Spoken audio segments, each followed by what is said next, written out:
Welcome to yet another live session of Narayana IAS Academy. So, good evening. This is Sureka Bhaskar here to take you through the most important topics for the daily news analysis, which we have definitely picked up from both the Hindu as well as Indian Express that become extremely important and relevant for the UPSC CSE examination. So, as a part of our daily routine, let us actually kickstart our discussion with the motivation for the day.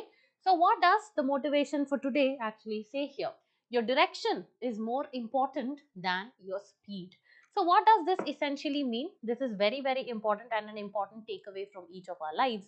So it actually says that it is very important to know where you are going rather than to measure or to see the speed with which you actually get there. What if you actually move with rapid speed and get in the wrong direction? This will actually set your path far from your dreams as well as the goals. So always remember that we must actually be focused on three things. One is making the right choices. Number two, always act with clarity. And number three, do everything with a purpose without or instead rushing without thinking. So this is what our takeaway is for today. And now we will actually move on to see what we at Narayana IAS Academy have actually brought forth for you guys in order to ease your preparation and make you help ace this examination with comfort. So we have actually brought a 1-year prelims cum main integrated course for the 2026 examination, and we have a 2-year prelims cum mains integrated course for the 2027 examination, and the entire duration for this particular course will be around 1000 hours, where 800 plus hours will be exclusively given for your general studies as well as your CSAT, and your remaining 200 hours will actually be given for your current affairs. Okay, so this will be a 360-degree or a comprehensive program which will be covering all three stages of your examination, that is your preliminary, the mains as well as your interview stage of the examination. Now moving forward, along with the materials or the study materials that we'll actually be giving you in this course, we will also provide you with a strategic micro schedule. This is nothing but it is a detailed daily study plan that will actually help you to be in pace with your preparation rather than getting lost in the vast expanse of the UPSC syllabus. And all this will actually be rendered to you by our expert faculty who have expertise in their particular domain like polity, environment, disaster management, history, geography, etc. And also they themselves have actually appeared in the interview stage, or they have gone up to the interview stage of the examination. And also to actually provide you the feedback on your performance in this particular course, we also provide you with the test series where you can introspect on where you have actually done wrongs and which are your strong areas, so that you can actually perform better in your actual examination, for which we actually provide you the mentorship as well as a personalized feedback. So having said this, let us actually move forward and look at the number of topics that we've actually picked up today for discussion. So the first article for the day has been picked up from page number 10 of the Hindu. Northeastern region is gateway to Southeast Asia, says Jaishankar. So recently, the External Affairs Minister, Mr. Jaishankar, had actually said that this Northeastern region, which actually consists of the 7 sisters as well as one brother, you know, right? There are different states like the Arunachal Pradesh, Nagaland, Manipur, Mizoram, Tripura, Assam, etc. plus Sikkim. I mean, I've forgotten Meghalaya. Yeah, all these 7 sisters plus one brother, that is Sikkim, they actually act, that is, they are not landlocked, but they act as a central gateway in order to actually connect the northeastern region not only with that of mainland India, but also where do they actually connect India with? With Asia as well as Southeast Asia as well. South Asia and Southeast Asia. So we will see what is the importance of this northeastern region in India's foreign policy. Okay, so what is our neighborhood first policy, what is our look east policy, as well as what is the active role that India actually plays in the regional groupings like the BBI and the BIMSTEC, etc. is what we will be discussing in this article. Since it's going to be a detailed discussion about the northeastern region and its geostrategic importance, this is actually going to be a main specific article. Okay, now So after discussing about Northeastern region with respect to that of India's foreign policy, we will move on to the second article, which is actually picked up from page number 11 of the Indian Express. Type 5 diabetes recognized as distinct form of disease, and why is this very significant? So far we would have all heard about type 1 diabetes, type 2 diabetes, as well as gestational diabetes. What are the causes for it, the reasons, and how it actually forms an integral part of the NCD's burden in India, that is a non-communicable disease and so on. But recently, a recent study has actually focused or officially recognized type 5 diabetes as a particular form of diabetes, that is a unique type of diabetes which actually affects lean as well as malnourished individuals. Okay, so here we will be discussing about type 5 diabetes. So in order to give it an introduction, we'll also be discussing about what do you mean by diabetes and what are the different types of diabetes, that is type 1 diabetes, type 2 diabetes, which are actually autoimmune, as well as whether they are genetic in nature or not. All that we will discuss, as well as what are the types of diabetes caused by behavioral changes. All that we'll discuss, and how is type 5 diabetes different from the other forms of diabetes, what are the symptoms, the causes, as well as the possible treatment. Okay, so this is what we'll be discussing over here. So this becomes a prelims article. The next one has been taken from the text and context third page of the Hindu, that is global investment in bonds which fund sustainable projects. So here basically we'll be discussing about the concept of green bonds. So we know generally what are bonds, right? These are debt instruments that can actually be issued by either the government, the bank, or the private entities, okay, in order to invest in any kind of infrastructure projects, etc. Similarly, green bonds are also debt instruments which are actually issued by whether a company or the bank or by the government in order to invest in environmental projects. Okay, so that is what we'll be discussing about. What is green bond, how it is different from that of the sovereign green bond, and how it is different from that of traditional bonds. Okay, so this again is going to be your prelims topic. Now, let's move forward. The last topic that we'll actually be discussing will be from page number 13 of the Hindu, Zaggle Prepaid, which is actually a payment management company. This has recently gotten a license. Okay, let us actually see what is this TPAP license from NPCI, and what is important for us to understand here is what do you mean by the National Payment Corporation of India. So when was it established? Which is the nodal agency? What are the objectives, mission and vision is what we have to understand over here. So we'll be looking into NPCI as well as the NPCI approved UPI payments and gateways. Okay. So these are the 4 articles that we'll be discussing today, after which we will actually solve a mains approach question as well as followed by the questions, that is the prelims practice questions of the topics that we had discussed yesterday, and finally we will go through the questions that we have actually prepared based on today's discussion. Okay, so now let's quickly move forward and get started with our first topic. Northeastern region is gateway to Southeast Asia, says Jaishankar. So as I told you, here we will be discussing about the Northeastern region, which comprises of 7 sisters plus one other state which is called as brother. Which are the 7 sisters? Can you please tell me? The first one starts from the north. Okay, so let's say Arunachal Pradesh, followed by Nagaland, then you have Manipur, and then you have Mizoram, then you have Tripura, then you have Meghalaya, and then you have Assam, plus you have Sikkim. Okay, so these are the 7 sisters plus one brother, that is what is the Sikkim. Okay, so we will be discussing about the northeastern states in particular and how it forms an integral part of India's foreign policy, and then let us also look into different dimensions of India's foreign policy, which includes the neighborhood first policy, and then look east policy, as well as the regional cooperations like the BIMSTEC, the BBIN, etc. So all this becomes important for your GS paper 2, that is international relations or India and its neighborhood relations, effect of policies and politics of developed and developing countries on India's interest. Okay, so this is what we'll be looking at.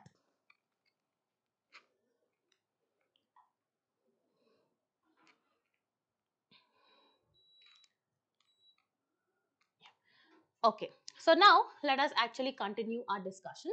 So moving forward, if you see in 2017, there has been a mains question with respect to the insurgency in the Northeast region. So of course, Northeastern region is actually of geostrategic importance.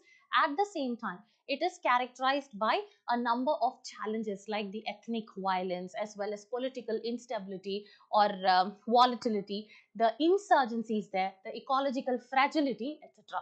So this is what we will be discussing over here. Okay, so let's actually move forward and get started with the topic.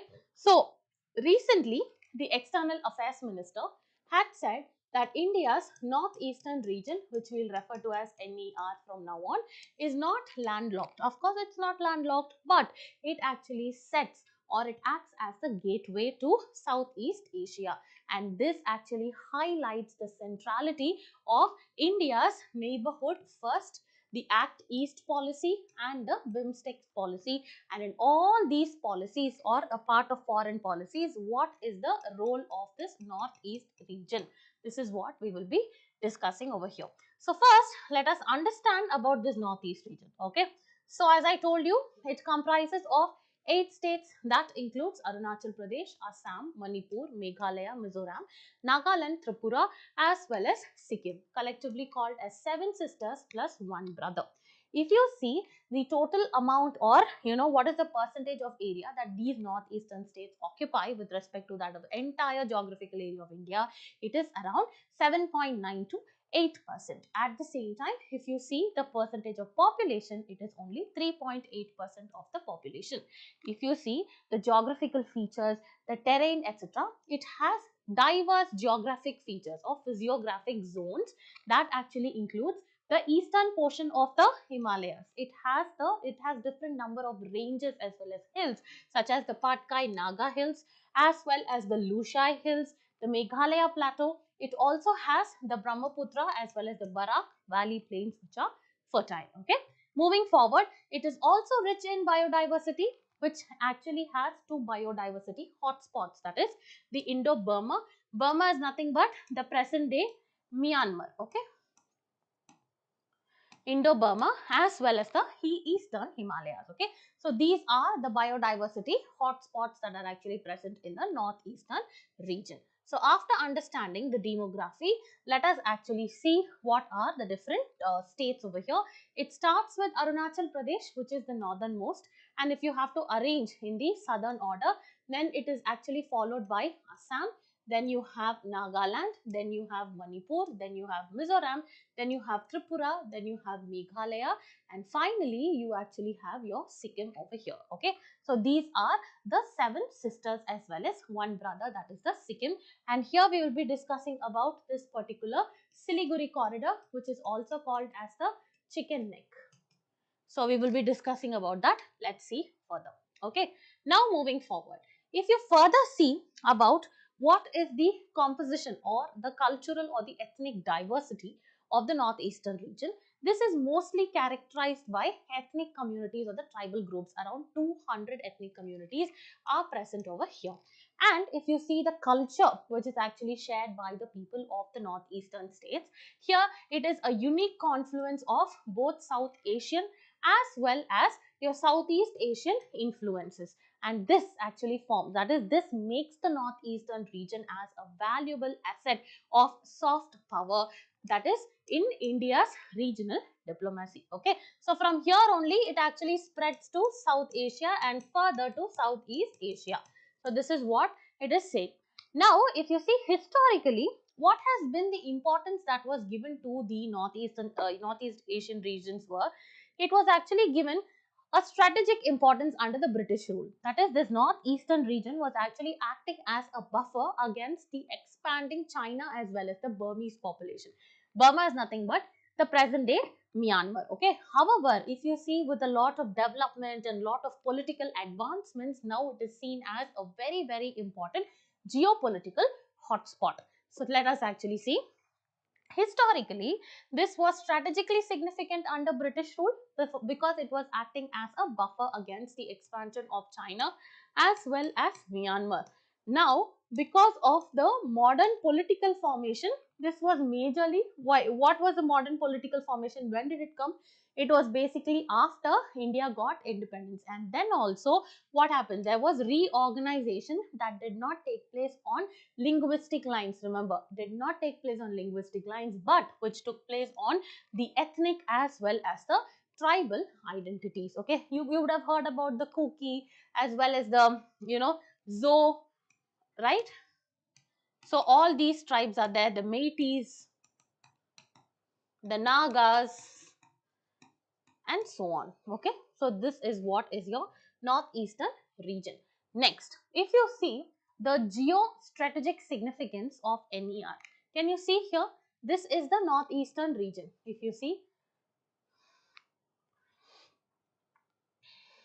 yeah, so this is basically your northeastern region.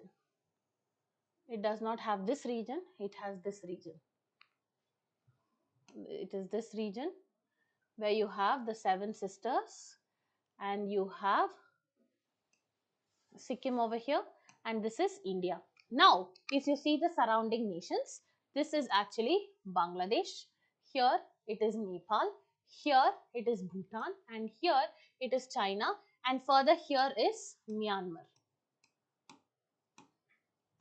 So, if you see the border interface, the northeastern region basically shares international borders with how many countries? 5 countries. One is China, next is Myanmar, next is Bangladesh, Bhutan as well as Nepal.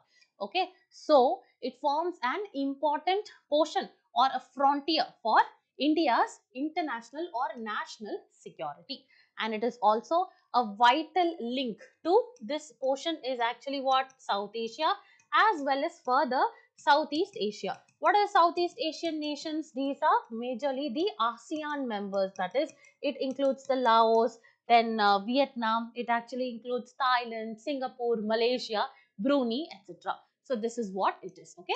And next, it is actually pivotal for the Act East policy as well as further engagement with the Pacific. That is the Indo-Pacific engagement. So this is what is the geostrategic significance of the northeastern region. Now, let's move forward and understand the geostrategic significance further. Okay. One is the Siliguri corridor dependency. Which is the Siliguri corridor? It is actually present over here. See, if you see here, this is West Bengal, okay, India, and this is Bangladesh, and this is Nepal. And this portion is actually called as the Siliguri corridor, okay. This Siliguri corridor is also called as the chickens or the chicken neck, which is only 22 kilometers wide, okay, and this actually acts as the connect between the mainland India as well as the northeastern India, that is the northeastern states. So, Siliguri corridor connects the northeastern region with the rest of India, that is nothing but Chicken's Neck, which actually has the 22 kilometers of width, and it acts as a strategic choke point, okay. So, any kind of disruption or any kind of insurgency that actually happens here could isolate the entire northeast. So apart from seeing the biological diversity and the geographical diversity over here, it also we also looked into the demography, right, and the total percentage of the area, that is geographical area it occupies. We saw what are all the features, okay, and also we have actually seen about the Siliguri corridor dependency. After seeing all this, what is the natural resource potential of this northeastern region is that it is capable of having 58,000 megawatt of hydropower potential. Apart from that, it has large oil and gas reserves if you see in the Assam Arakan basin, and also it has huge or n number of flora as well as fauna specifically the forest wealth, and it is critical for India's both energy and ecological security. And also this region acts as a buffer against the expansionist policy of the Chinese, okay, where the Chinese are actually building up along the line of actual control, that is LAC, towards the northeast, as well as the Chumbi Valley in Doklam. If you see, this is Chumbi Valley. Okay, this is Chumbi Valley, this is Tibet. So the Chinese are building up infrastructure projects over here, so that they will, it is actually a threat to the northeastern region, okay. And the presence of this particular chicken neck, which actually connects the mainland India with that of the northeastern region, it helps, or it acts as the buffer zone against the expansionist policies of the Chinese. So this is what here we are actually discussing. Now moving forward, let us see the NER, that is Northeastern Region in India's foreign policy framework, how it is important. So once it was just considered as a peripheral region, that is once it was considered only as a boundary region, but now you can see this acts as a strategic asset in the India's foreign policy, and the location is where it is present between, or it is present as an intersection between South Asia as well as Southeast Asia. So it actually plays a very, very important role in enhancing or advancing India's neighborhood first policy, Act East policy, as well as the regional groupings such as the BIMSTEC as well as the BBIN, okay, Bangladesh, Bhutan, India and Nepal. And these countries together came up with the motor vehicle agreement also. Let us actually see, for the free movement of people as well as goods. Let us see what it is. So first one is NER and the neighborhood first policy. So I've broken down into three, okay. So first we'll see neighborhood first policy, then we'll see Act East policy, then we'll see regional groupings, okay. So first is your neighborhood first policy. So neighborhood first policy is what India has always been believing in, enhancing its ties with its immediate neighbors. Who are the immediate neighbors?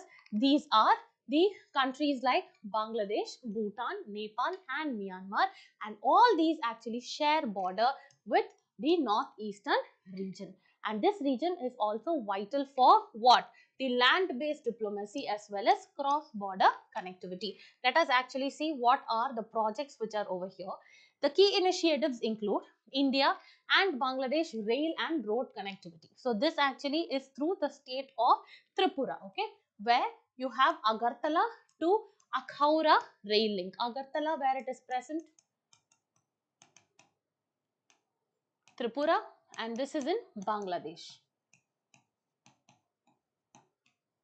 Okay, so this is a rail link between two countries, and also we have access to Bangladesh ports such as the Chittagong port as well as the Mongla port. Okay, so if you have India over here, here is the Chittagong port as well as the Mongla port. So India can actually make use of this particular link rather than to depend on the Chicken Neck or the Siliguri corridor. Okay, so it can reduce the Siliguri corridor dependency. Next one is the BBIN, Motor Vehicle Agreement, that is the MVA, where you can actually see the movement of the goods as well as the people. Here it is between Bhutan, then you see Bangladesh, India, Nepal, directly involving NER states like Assam and Sikkim move across each other.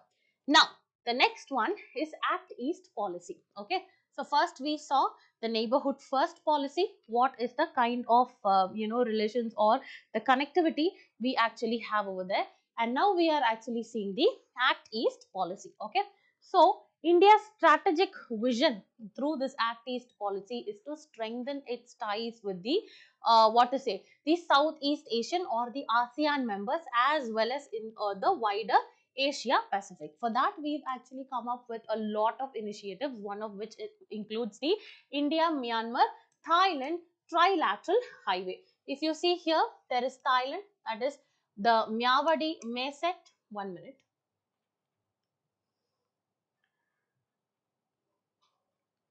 Yeah, this particular region of Thailand, that is Myawaddy Mesot, and this actually through Myanmar it reaches India. Okay, so this is a trilateral highway that is running between Thailand to India via Myanmar, first one. Next one, so this actually connects Moreh in between. So see, if you see Moreh Tamu, so this is what it is. Next one, if you see Kaladan multimodal transit project. Okay, so this is the Kaladan multimodal project, and this is actually linking Mizoram to Myanmar Sitwe port. If you see, this is actually connecting to Myanmar. This is the Sitwe port of Myanmar, and this is actually connecting Kolkata. Okay, do you understand? So here the Kaladan multimodal transit project, this actually links Mizoram to Myanmar Sitwe port. So Mizoram actually gets connected here. See here, this is Mizoram, Aizawl. This is also connected here. It provides this one also, okay, via both road as well as the inland waterways.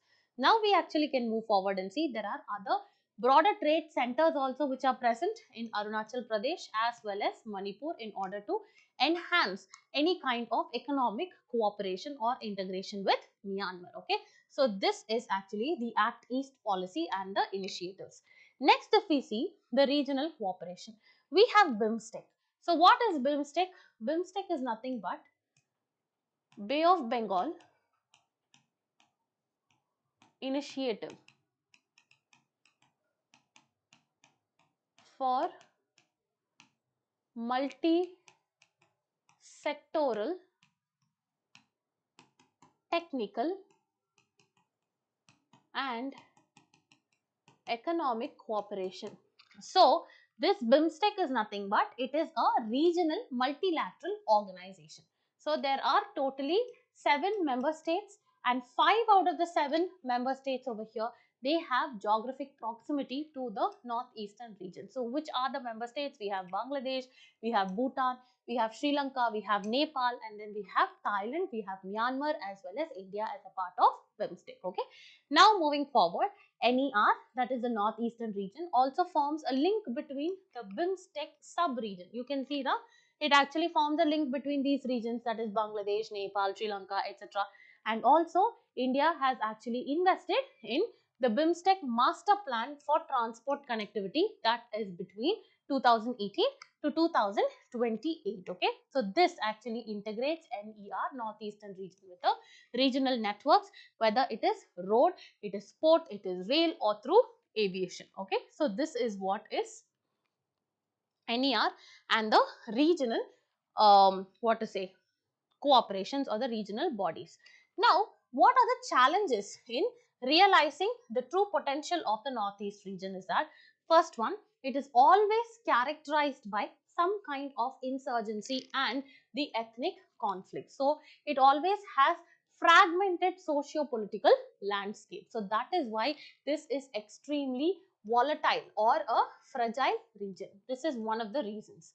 The second reason is that there is always the expansion policy that of China that is actually happening over there in terms of infrastructure. Okay, so China is coming up with a lot of infrastructure near that Siliguri corridor. We saw that, right? And also the Chumbi Valley, we also actually saw that. Okay, that is the Doklam standoff. You would have heard about it. Next one, you can also see China claiming Arunachal Pradesh as a part of its own territory. Okay, so that is also a problem. So because of this, there are a lot of strategic risks that are associated with the Northeastern region. Next challenge is the environmental fragility. That is, if we are coming up with infrastructural projects, whether it is road or it is dam, this actually is not most of the time balancing the ecological concerns. Okay, so there is large amount of deforestation. Okay, and lot of tribal lands are actually been taken away, which is breaching the Forest Rights Act. And also because of this, there is large scale rehabilitation of people, and also the environmental clearances are against the environmental impact assessment many of the time. So these are all few of the environmental concerns in the Northeastern region. And finally, the underdeveloped infrastructure. Okay, so there are, whatever you try to do there are some connectivity gaps because of the very tough terrain, okay, in the region. So there is lesser or slow integration that is actually happening in this particular region. So these are the challenges to realize the full potential of the Northeast regions. Okay, now What can be the way forward? First one, there has to be integrated multimodal connectivity. That is, there has to be road, rail, air, water integration through our Gati Shakti program. So what is this Gati Shakti program? This is nothing but the infrastructure development program. Infrastructure development program, and it is an online platform which actually connects a number of departments and ministries. Around 16 ministries are connected here, be it your rail, your road, your aviation, etc. Okay, so through Gati Shakti we have to bring an integrated multimodal connectivity. Next one, decentralized foreign policy execution. Okay, that is, rather than having a centralized foreign policy, we need to give certain amount of autonomy, okay, and bring about localized foreign policy cells in order to enhance or drive this Act East policy. Okay, do you understand? Now moving forward, there has to be geo-economic zoning and special industrial corridors. What do you mean by special economic corridors or special industrial corridors? That is nothing but, in this particular region you actually have to give some benefits of tax exemptions, trade, tariff exemptions, etc. in this particular region, so that people will actually come forward and invest in this particular region. So that has to be done, so that there is economic intensification in the Northeast region also. Next one, there has to be smart border management because of the insurgency and the ethnic violence, as well as building up of infrastructure by the other countries like China.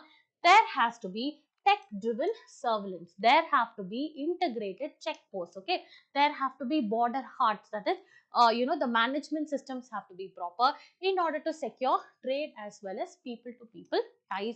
And finally, all the approvals that actually have to be that are given for any kind of infrastructural projects have to look into the environmental sustainability factor and have to abide by the EIA, that is nothing but your environment impact assessment.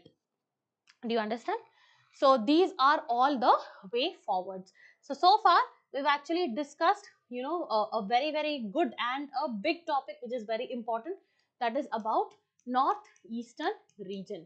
How, that is, what is this Northeastern region and how is this particular region significant, whether it is a landlocked region or whether it acts as a gateway to India's neighborhood first policy, to the Act East policy, or your regional groupings like your BIMSTEC, etc.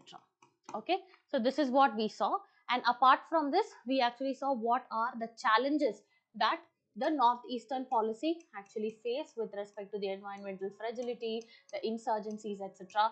And finally we looked into the way forward on how to improvise the integrated multimodal connectivity, how to bring about a localized foreign policy, how to actually stick with the environmental sustainability through EIA, etc. is what we discussed over here. Okay, so with this, let's actually move to our second interesting article, which is type 5 diabetes recognized as distinct form of disease and why this is actually significant. Okay, recently there was actually a study that was conducted by IDF, that is International Diabetes Federation. Okay, so IDF conducted a study and it for the first time officially recognized the type 5 diabetes. Okay, so let us discuss about this type 5 diabetes. What is type 5 diabetes? What are the causes of it? What are the features? Whom it actually affects? What are the symptoms? How it is different from the other types of diabetes? And finally, we look into what can be the possible treatment. So type 5 diabetes and diabetes prevalence in India, and how much of people that this actually affects. Around 25 million people are affected globally is what the study actually says. Now, let's move forward and quickly look into the previous year question. In the context of hereditary diseases, consider the following. So, any kind of disease, whether hereditary, that is your genetic, as well as your NCDs, your communicable diseases, how it is transferred, which is the vector, all that becomes important for your preliminary examination. Now, moving forward, the International Diabetes Federation, as I told you, the IDF has actually officially recognized type 5 diabetes, that is a diabetes that has been neglected and often misdiagnosed. Okay, so this, it actually got diagnosed in 1950s itself, but lost its relevance. So let us actually see what are the steps. So first, what is diabetes? It is nothing but it is a chronic health condition, and this actually affects the way in which your body processes the blood sugar level or the glucose. Usually the sugar in the blood is actually controlled by a hormone that is called as insulin, and this insulin is a hormone that is secreted by the pancreas. Okay, but when you have diabetes, what happens is that there is lesser amount of insulin that is actually secreted, or it is actually generated. So now what happens, your blood sugar level is not controlled. So that is what is called as diabetic condition. So it is a chronic health condition, affects how the body processes the blood sugar. It actually occurs when the body doesn't produce enough insulin, as I told you, or it cannot effectively use the insulin that has actually been produced. So this is why there is elevated blood sugar level. Okay, so types of diabetes is, there are three types of diabetes. One is type 1 diabetes. Okay, so this is actually called as an autoimmune disorder. Autoimmune disorder is that your body mistakenly affects the insulin producing cells in the pancreas. So this is what is called as an autoimmune disorder. That is when your body mistakenly attacks the healthy cells of your body. That is why this type 1 is called as the autoimmune disorder. So here, body doesn't generate sufficient insulin for the glucose regulation, and so your symptoms are, you're very hungry, there will be weight loss, there is numbness in your body, frequent urination, there is sexual disorder, extreme fatigue, etc. Next one is type 2 diabetes, that is your body itself actually becomes resistant to the insulin. Okay, so when it becomes resistant to the insulin, it causes type 2 diabetes, and this also has the same amount of complications. That is, wounds actually heal very slowly. There will be cerebrovascular diseases, and then coronary artery diseases, as well as eye damage. The next one is gestational diabetes.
Now let us actually start from where we stopped. Okay, so we were discussing about the different types of diabetes. I told you type 1 diabetes is an autoimmune condition, immune condition, and the type 2 diabetes is the situation where the body becomes resistant to insulin itself and it has a number of symptoms.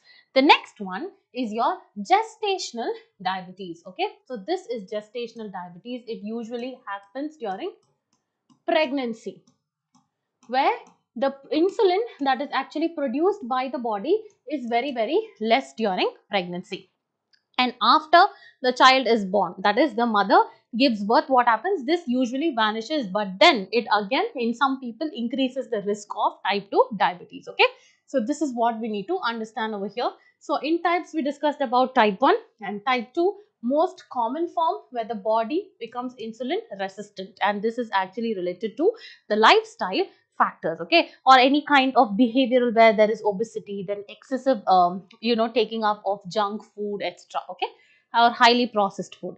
Next is gestational diabetes during pregnancy, and after that it usually goes away, but also can increase the risk of type 2 diabetes from the mother, or for the mother and the child. Okay, now moving forward, let us see what is type 5 diabetes. This is a unique type of diabetes that actually affects the malnourished or the lean individuals.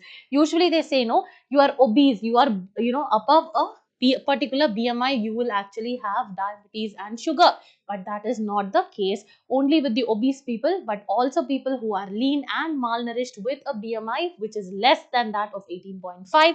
What happens? They can be attacked by this particular type 5 diabetes. This is because of malnutrition induced reduction in the insulin.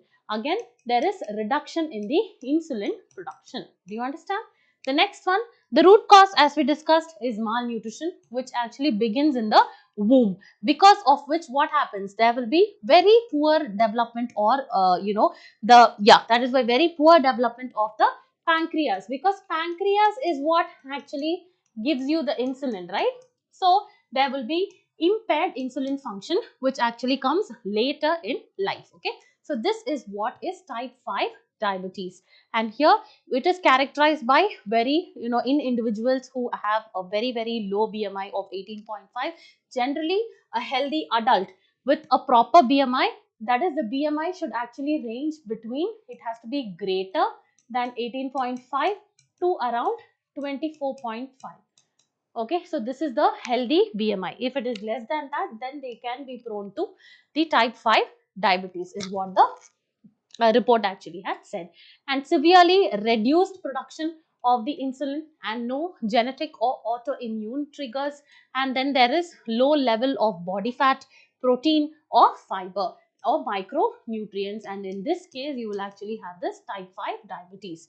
Now let's move forward and see what can be the possible treatment. Of course, when there is less of protein or fiber, it is recommended to intake high a protein rich or fiber rich food, as well as carbohydrate, adequate carbohydrate and fat intake. Okay, so this is actually recommended. Now let us actually move to the next one, seeing why it is actually significant. As I told you, it got reported in 1955, and this was actually called as the J type diabetes. And however, if you see 30 years later, it was given the tag of malnutrition related diabetes by the WHO. However, it was declassified few years later. Okay, and then it actually lacked evidence, that is why it was declassified. However, right now it has actually official recognition or formal recognition at the recently held 75th World Congress, okay, for diabetes. That was very recent, April 7, 2025. Okay, so is there type 5 diabetes? Of course, yes. If you see prevalence of diabetes in India, India is actually called as the diabetes capital of the world. Why? Because around 212 million people are there with diabetes in India, and this is actually as per the data of the NFHS in 2022, and this has surpassed 148 million, which is actually the number of people with diabetes in China. Also, if you see, largest undiagnosed population over the age of 30 are in India only, who account for over 133 million as against the 78 million in China. Next one, the prevalence in the growth of diabetes in adults, it has actually increased from 7% in 1990, and if you see in 2022 it has increased to 14%, that is almost doubled. And where is this type 5 diabetes seen? It is mostly in the low or the middle income countries, and specifically the global south. Okay, specifically countries like India, Sri Lanka, Bangladesh, Uganda, Ethiopia, Rwanda, Korea, etc. Okay, and it affects around 25 million people worldwide. So this is about the type 5 diabetes. Now, let's quickly move on to see what are green bonds. Okay, so see, there are a lot of investments that are made by the other companies in India, right? So why are the investments made?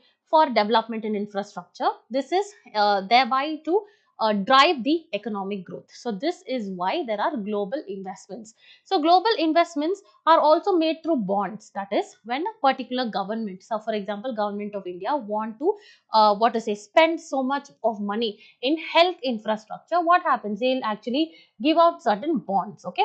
So these bonds are debt instruments. So for example, if this is actually the bond, I will actually give you this. Okay. So you give me X amount of money for that, and with that I will actually invest in my infrastructure.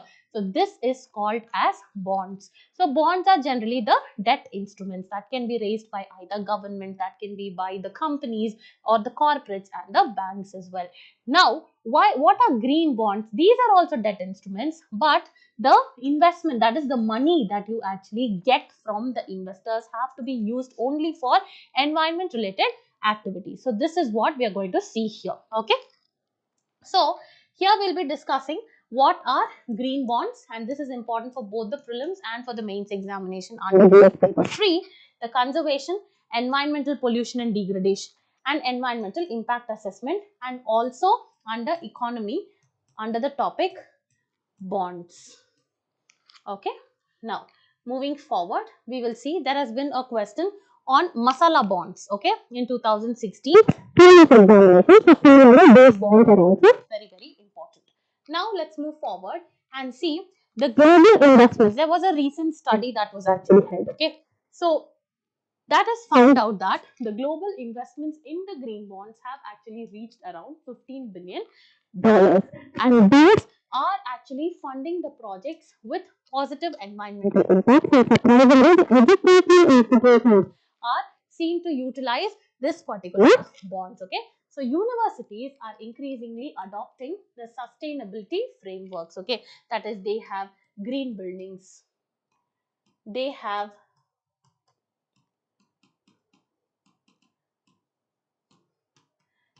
energy efficient infrastructure,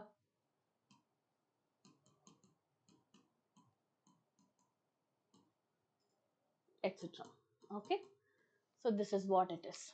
Okay, so this is actually showing what is the active role that the education institutions are playing in promoting sustainable development. Okay, so there is also LEED certified institutions. What do you mean by LEED certified? Leadership in energy and environmental design.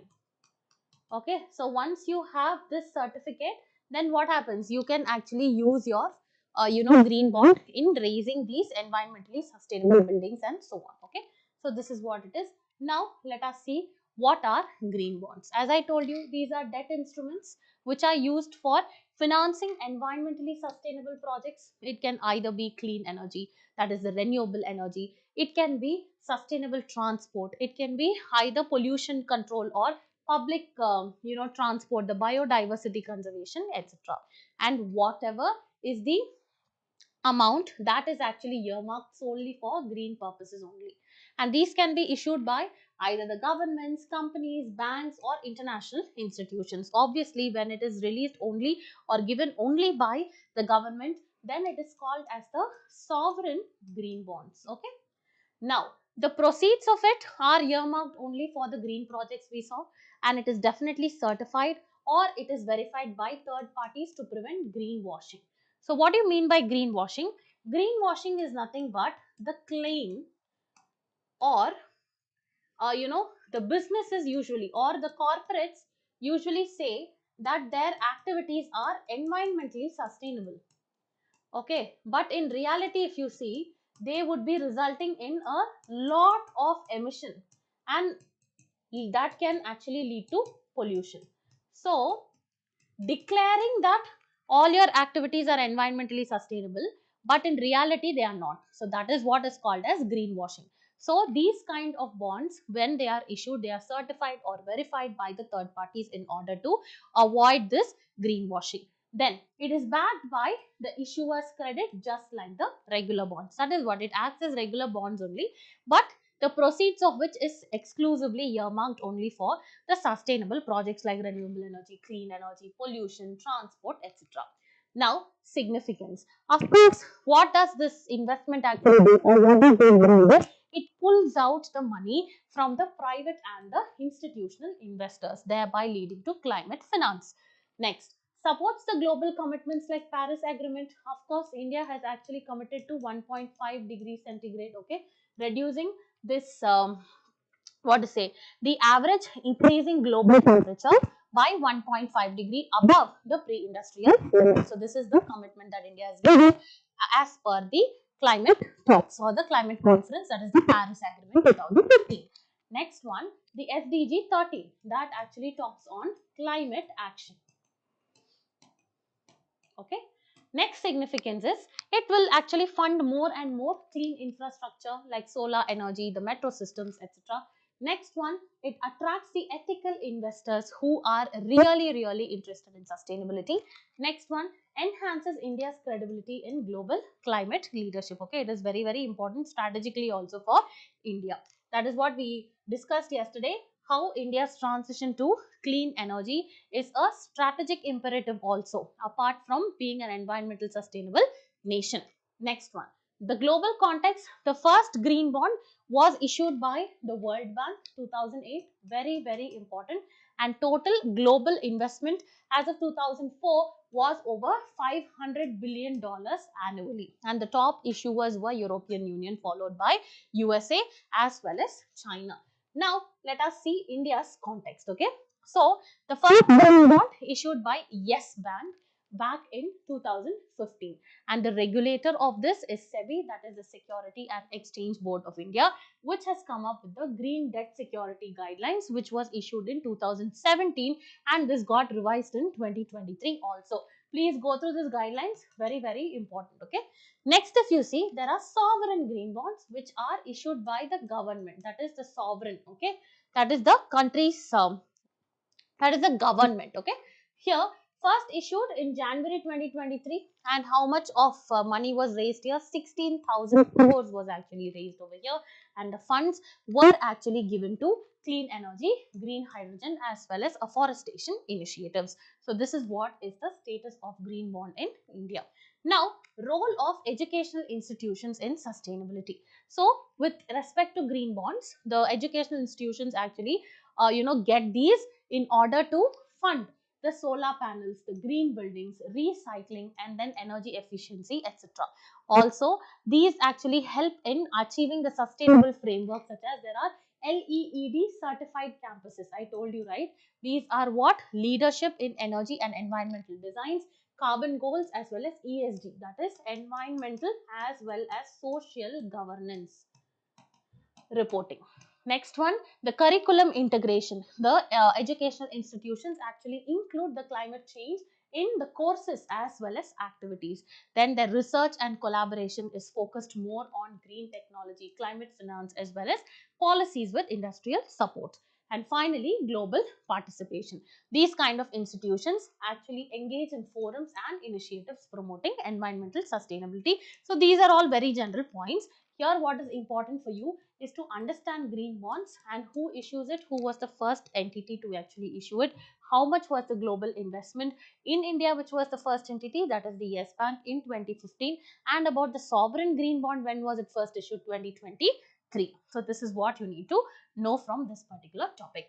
Now moving on to our Last topic, Zaggle Prepaid secures the TPAP license from NPCI. Okay, so this Zaggle Prepaid, no, it is actually a this is a payment management company. Okay, it is a company for your basic understanding. This company recently got authorization from the NPCI, that is nothing but the National Payment Corporation of India. So, from National Payment Corporation of India, this has actually gotten or received approval for the TPAP license. Okay, so this is what you need to know. TPAP license, that is, whoever, don't go into the details. If you have this TPAP, license, what happens? It actually gives this particular company, that is, in this case, it is Zaggle, to use the UPI payments directly into the website. So that is what it is. And what you need to know here is more about the NPCI. Okay. So here we'll be discussing about National Payments Corporation of India and also the third party application provider, that is the TPAP. Okay. So this is what is the license. Next, it's important for both the prelims as well as the mains examination under GS paper 3. Okay. So this is regarding the planning, mobilization, and more on payments, mobilization of resources, banking, etc. Okay, so let's move forward and see. There was a PYQ in the year 2018 which was asked on which of the following links all the ATMs, and also as well as the UPI systems become very, very important. Being all this was asked in your examination. So any kind of developments with respect to that of the UPI systems, please be attentive about it and make a note of it. Okay. Now moving forward, this Zaggle Prepaid Ocean Services, which is a spend management company, has received approval as a third party application provider, that is TPAP. This is basically the license that is actually given to you by the NPCI. That's it. So just remember like that. Okay. So this will enable this particular Zaggle company in order to give UPI based payment, how we actually pay in the retail stores, etc., directly through its own platform. You can directly pay using UPI to its own platform. Okay, so this is actually going to expand the role of this company in the digital finances space. So this is what is in the news. Now let us actually see what is this TPAP approval. Here the entities are actually authorized by the National Payment Corporation of India and in order to offer the UPI services. Okay, through their own applications in partnership with a payment service provider bank. Okay, so through a bank, and this actually enables the platforms directly to provide UPI based payments. See, again and again it's the same thing without relying on any kind of intermediaries. Okay, so now let us actually move forward and see what is NPCI. It is nothing but an umbrella organization that was actually set up in the year 2008 by the Reserve Bank of India and the Indian Banks Association. Let's see, an umbrella organization, what it aims at. It actually operates India's retail payment. I go to a store and make a payment, right? So retail payment and settlement systems. These are payment settlement system. It actually includes the RTGS, and then it actually includes all the systems like Paytm and Phone Pay, etc. NIFT transfer. So all these things. Okay, so it actually came into existence in 2008. RBI and Indian Banks Association to drive innovation in digital payments and ensure the nationwide payment infrastructure. If you see the legal and the governance structure, NPCI is nothing but it is a Section 8 company that is registered under the Companies Act of 2013. This is actually headquartered in Mumbai, and this is promoted by 10 major banks in India. This actually includes SBI, Punjab National Bank, Bank of Baroda, Union Bank, ICICI, HDFC, Bank of India, Canara City Bank, as well as HSBC banks. Okay, and the governing body is, there is a board of NPCI. This includes the nominees of the Reserve Bank of India and also will have representatives of the promoter banks. That is, all these banks say you will actually have the representatives of the promoter bank. So this is what is about NPCI. Okay. The key objectives is, of course, you have to integrate, you have to expand, and you have to standardize the country's retail payments, right?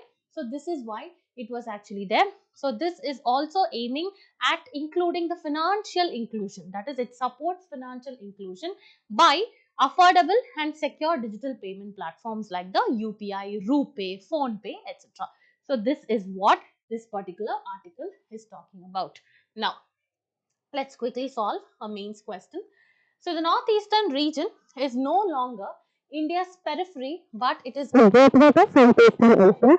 This is the strategic significance of the region in India's foreign policy, especially in the context of East as well as West policies.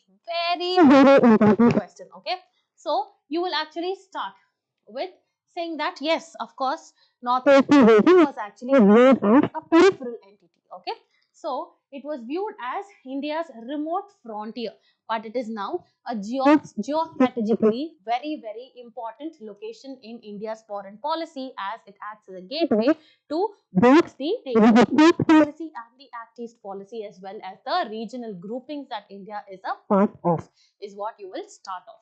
Next, in the body, you will discuss about what are all the strategic significance of NER, okay?